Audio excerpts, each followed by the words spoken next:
Rubber-ducky, you're the one. You make bath time lots of fun. Oh, I'll be with you in just a moment. You're the one. Alrighty guys, so you've probably seen the review I've done in the garage when I pulled it out of the box and had a look at it then. Thought I'd show you it in action out here. Mount Barney in the background, hopefully you can just see that out the back there. Nice little lagoon we've got here.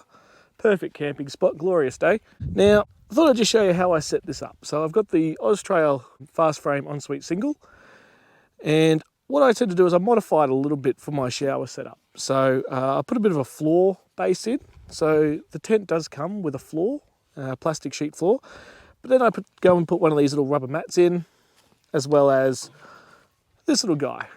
A little bit of hardwood, just to give it a little bit more of a nice feel when you're standing in the shower. It's kind of pointless if you're having a shower in this thing and you're standing in dirt. I mean, it kind of defeats the purpose, really, of having the shower. So what we'll do is I'll show you how I hook it all up, get the hose in, all that sort of thing. We've got the pump here, which will go into the water in there. And obviously the shower head, we'll feed that through. I'll show you how we do all that and how it looks at the end. All right, guys, let's get into it.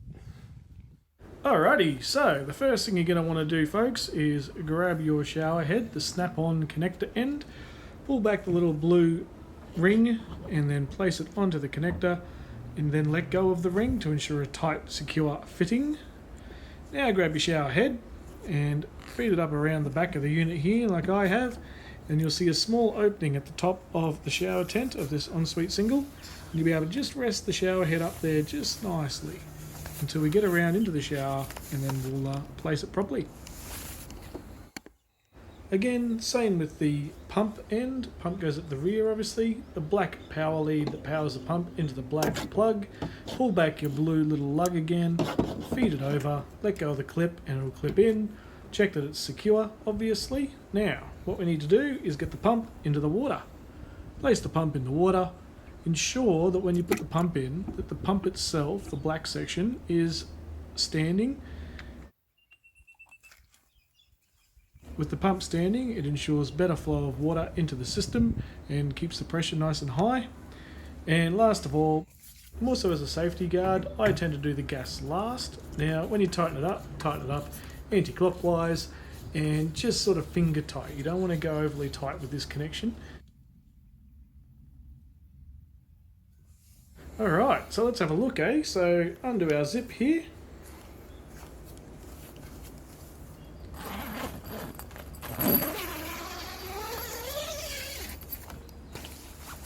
Now as you can see, we'll put our mat in. The idea here, remember, is to keep our feet out of the dirty water and the mud and all that sort of stuff.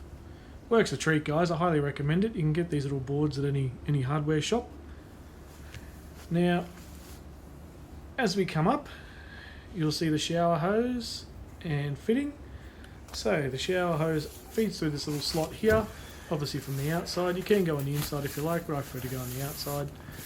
Now I've rigged this up with some zip ties, and what that does is ensures that the shower head sits perfectly flat and so it's facing down. I then tighten up the shower hose onto the Velcro tab here just to help it support the weight a little bit. You don't need to do this, but it's just something I like to do. And as you can see, the shower head faces directly down. So when you stand under it, you'll be standing directly under the shower head. Alright, let's get this thing fired up. Come on over, hit the on button to the left. The battery icon will light up to let you know how much power is left in the battery. Hit the start button. At that point you'll hear the pump engage with a few little ticking noises. That shows you that the pump is actually pumping water into the unit. Come on back into the shower tent, and now we can turn it on. So coming up to the shower head, to turn the shower head on, you press the button down, and the shower head, once it compresses the water, will actually flow just nicely, as you can see. Once the unit is on, you'll see this red flame come on front of the display unit there. That lets you know that it is heating the water, getting it up to temperature. And within a few seconds, you'll feel the temperature in the water. To flick it off, push the button up, come on back to the unit. The flame has now gone out as the shower head is turned off and no longer is trying to heat the water. And what you can do now is just hit the power button and it will turn off. And that's the unit, guys, in operation, how to set it up out in the field. Enjoy yourself a nice warm shower. Make sure you subscribe and like and all that sort of thing, and don't forget you can check out the original unboxing video, and we'll see you on the next one. Thanks for tuning in. Cheers, guys.